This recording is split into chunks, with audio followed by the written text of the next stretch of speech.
আকাশবাণী খবর পড়ছি নমামি বসু রুদ্র। প্রথমে বিশেষ বিশেষ খবর। ভারতীয় অর্থনীতি চলতি অর্থবর্ষের তৃতীয় ত্রৈমাসিকে 7.8% বৃদ্ধি পেয়েছে।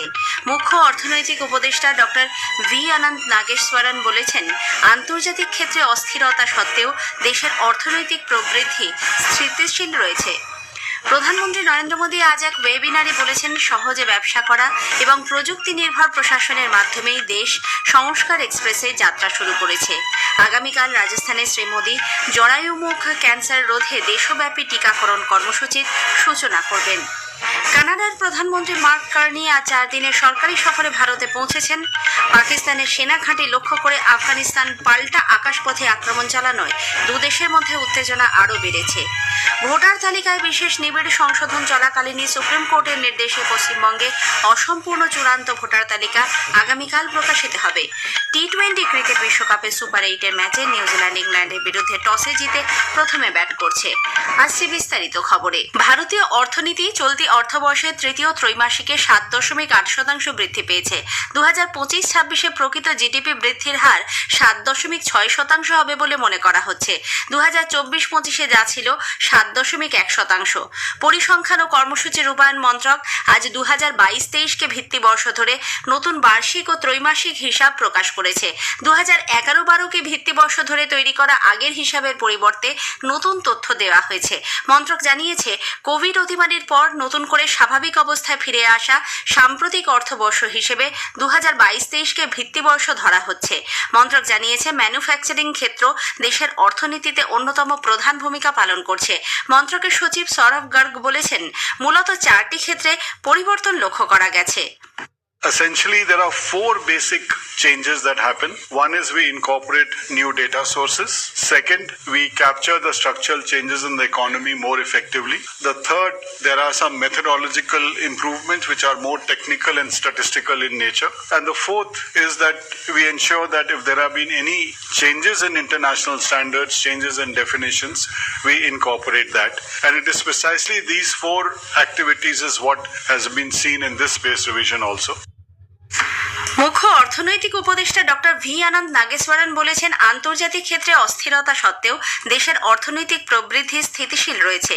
নতুন দিল্লিতে আজ সর্বশেষ মোট অভ্যন্তরীণ উৎপাদন জিডিপি হার সংক্রান্ত এক সাংবাদিক সম্মেলনে তিনি বলেন, গত 3 বছরে প্রকৃত জিডিপি বৃদ্ধির হার একটানা 7% ওপর থাকায় অর্থনীতির সামগ্রিক স্থিতিশীলতা প্রতিফলিত হয়েছে।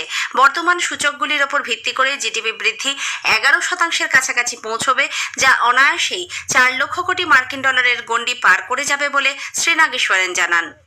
3 consecutive years of plus 7% GDP growth, which kind of also corroborates and vindicates our revision to the potential GDP of the economy to 7% or around that number. In the post-COVID era, the sustained non-inflationary expansion of the Indian economy has held up not only in absolute terms, but also in relation to how others have been doing in the post-COVID era. They are also struggling with the rising public debt and lower growth, etc. প্রধানমন্ত্রী নরেন্দ্র মোদী বলেছেন, সরকার পদ্ধতি সরলীকরণ, সহজে ব্যবসা করা এবং প্রযুক্তি নির্ভর প্রশাসনের মাধ্যমেই সংস্কার এক্সপ্রেসে যাত্রা শুরু করেছে।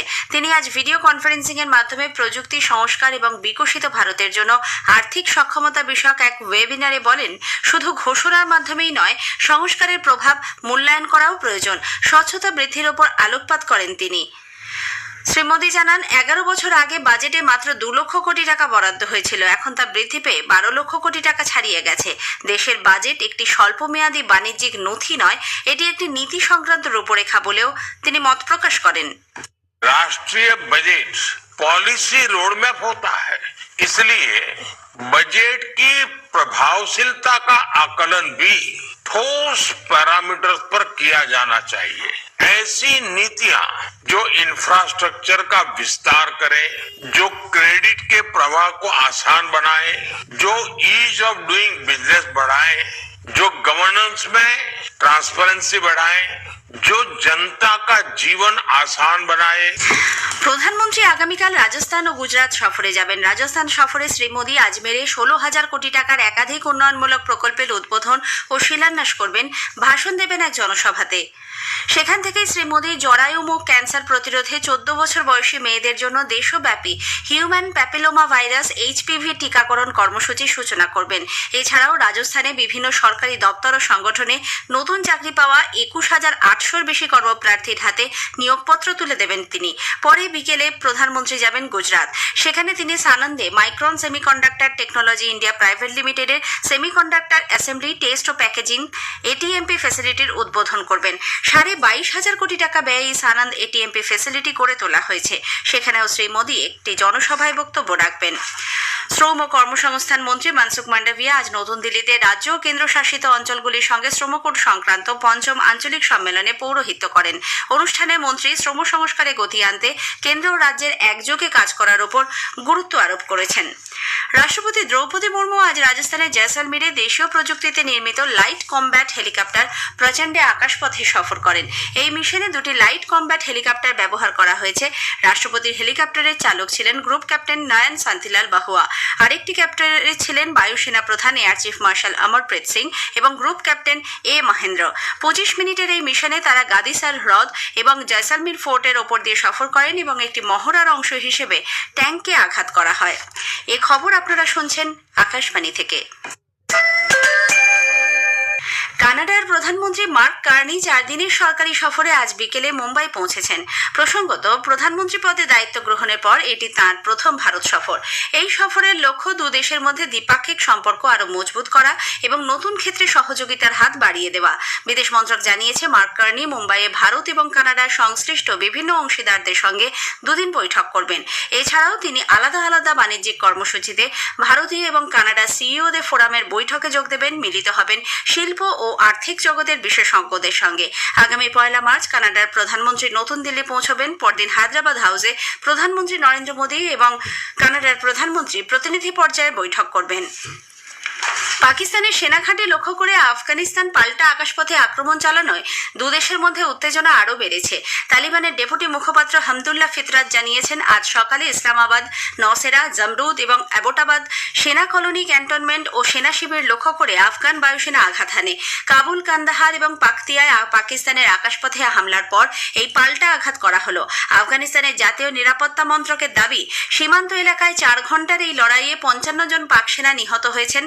ধ্বংস হয়েছে 2টি ঘাঁটি এবং 19টি সেনা চৌকি। মৃত্যু হয়েছে 8 আফগান সেনার, আহত 11 জন। তালিবান কর্তৃপক্ষ জানিয়েছে, নানহারগড়ে এক শরণার্থী শিবিরে ক্ষেপণাস্ত্র হারায় 13 জন সাধারণ নাগরিক জখম হয়েছেন। উল্লেখ্য, প্রথমেই আঘাত হেনে পাকিস্তান অপারেশন লিল হকের সূচনা করেছে। সেদেশে প্রতিরক্ষা মন্ত্রক স্পষ্ট করে দিয়েছে, আফগানিস্তানের সঙ্গে সরাসরি যুদ্ধ ঘোষণা করেছে তারা। অন্যদিকে পাকিস্তানের দাবি, গত রাতে অপারেশন শুরু হওয়ার পর থেকে এখনো পর্যন্ত 133 জন আফগান তালিবান যোদ্ধা প্রাণ হারিয়েছেন। রাষ্ট্রসংঘের মহাসচিব অ্যান্টনিও গুতেরেস কোনো রকম মতবিরোধ থাকলে তা কূটনৈতিক উপায়ে মিটিয়ে ফেলার জন্য দুপক্ষের কাছে আবেদন জানান। এর আগে পবিত্র রমজান মাসে আফগান এলাকা লক্ষ্য করে পাকিস্তানি হামলার কড়া নিন্দা করেছে ভারত। বালুচের প্রো ইন্ডিপেন্ডেন্স নেতা হারবায়ার মারি আজ আফগানিস্তানের ওপর পাকিস্তানি হামলার নিন্দা করেছেন। আফগানিস্তানের পাল্টা জবাবের বিরুদ্ধে প্রশ্ন তোলায় ইসলামাবাদের সমালোচনা করেন তিনি। বালুচ ও পাস্তুন জনগণকে নির্বিচারে হত্যাসহ একাধিক ঐতিহাসিক অভিযোগ তুলে ধরে ফের একবার তিনি আফগানিস্তানের প্রতি বালুচের দীর্ঘদিনের সমর্থনের কথা পুনর্ব্যক্ত করেছেন। সুপ্রিম কোর্টের নির্দেশে পশ্চিমবঙ্গে অসম্পূর্ণ চূড়ান্ত ভোটার তালিকা আগামীকাল প্রকাশিত হবে।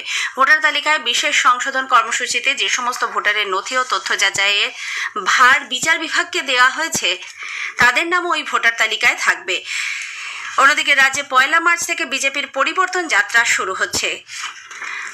কলম্বোর আর প্রেমাদাসা স্টেডিয়ামে আজ সন্ধ্যায় টি20 ক্রিকেট বিশ্বকাপের সুপার 8 ম্যাচে নিউজিল্যান্ড ইংল্যান্ডের মুখোমুখি হয়েছে। নিউজিল্যান্ড টসে জিতে প্রথমে ব্যাট করছে। শেষ পাওয়া খবরে নিউজিল্যান্ড 10 ওভারে 2 উইকেট হারিয়ে 84 রান করেছে। উল্লেখ্য, ইংল্যান্ড ইতিমধ্যে বিশ্বকাপের সেমিফাইনালে পৌঁছে গেছে। শেষ করার আগে খবরের বিশেষ কিছু অংশ আরও একবার। ভারতীয় অর্থনীতি চলতি অর্থবর্ষে তৃতীয় ত্রৈমাসিকে 7.8% বৃদ্ধি পেয়েছে। মুখ্য অর্থনৈতিক উপদেষ্টা ডক্টর ভি আনন্দ নাগেশ্বরন বলেছেন, আন্তর্জাতিক রাজনৈতিক ক্ষেত্রে অস্থিরতা সত্ত্বেও দেশের অর্থনৈতিক প্রবৃদ্ধি স্থিতিশীল রয়েছে। প্রধানমন্ত্রী নরেন্দ্র মোদী আগামীকাল রাজস্থানে জরায়ু মুখ ক্যান্সার রোধে দেশব্যাপী এইচপিভি টিকাকরণ কর্মসূচির সূচনা করবেন। কানাডার প্রধানমন্ত্রী মার্ক কার্নি আজ 4 দিনের সরকারি সফরে ভারতে পৌঁছেছেন। টি20 ক্রিকেট বিশ্বকাপে সুপার 8-এর ম্যাচে নিউজিল্যান্ড ইংল্যান্ডের বিরুদ্ধে টসে জিতে প্রথমে ব্যাট করছে। খবর শেষ হলো, এরপর স্থানীয় সংবাদ সন্ধ্যে 7:50 মিনিটে।